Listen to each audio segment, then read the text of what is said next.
को director sir, principal ma'am और हमारे टीचर संजू सर और अन्य सभी टीचर, अध्यापक, अन्य सभी टीचर और इस स्कूल के सभी सदस्य, आप सभी को मैं गणतंत्र दिवस की हार्दिक शुभकामनाएं देता हूं।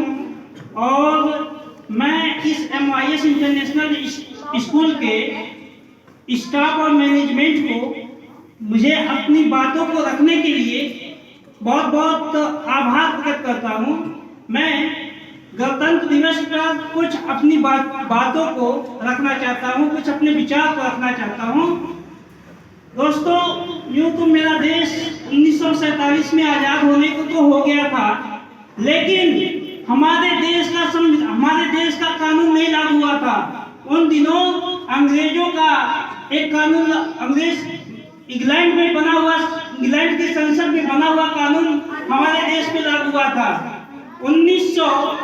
बाबा साहब डॉक्टर भीमराव अम्बेडकर की अध्यक्षता में 1947 में 26 जनवरी 1950 में संविधान बनाया गया और उसको लागू किया गया।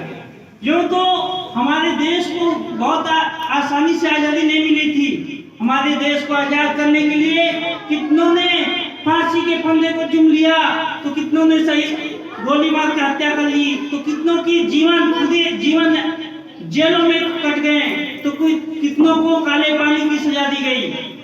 मैं इस समय भारत की सिचुएशन को देखता हूं तो मुझे लगता है कि मुझे एक हमारे पूर्व राष्ट्रपति और डॉक्टर APJ अब्दुल कलाम की एक बहुत अच्छी बात याद आती है। उनसे पूछा गया कि हमारे देश को विकसित देश बनाने के लिए क्या चाहिए। हमारा देश विकसित देश मतलब इंग्लैंड, अमेरिका, रूस, इन सब जैसा कैसे बन सकता है। तो उन्होंने कहा कि हमारे देश को विकसित बनने के लिए हमको चाहिए कि हम आप सभी बच्चे, नन्हे बच्चे अपने काम को ईमानदारी से करें और ईमानदारी से सफल हो।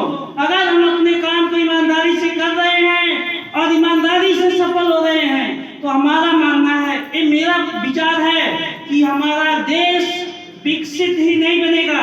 वैसे तो माना जाता है कि राजतंत्र लोकतंत्र से बहुत बेकार है, लेकिन एक ऐसे राज की जिक्र होता है हमारे प्राणों में जिसको कल्पना मात्र से बहुत ही आनंद आता है।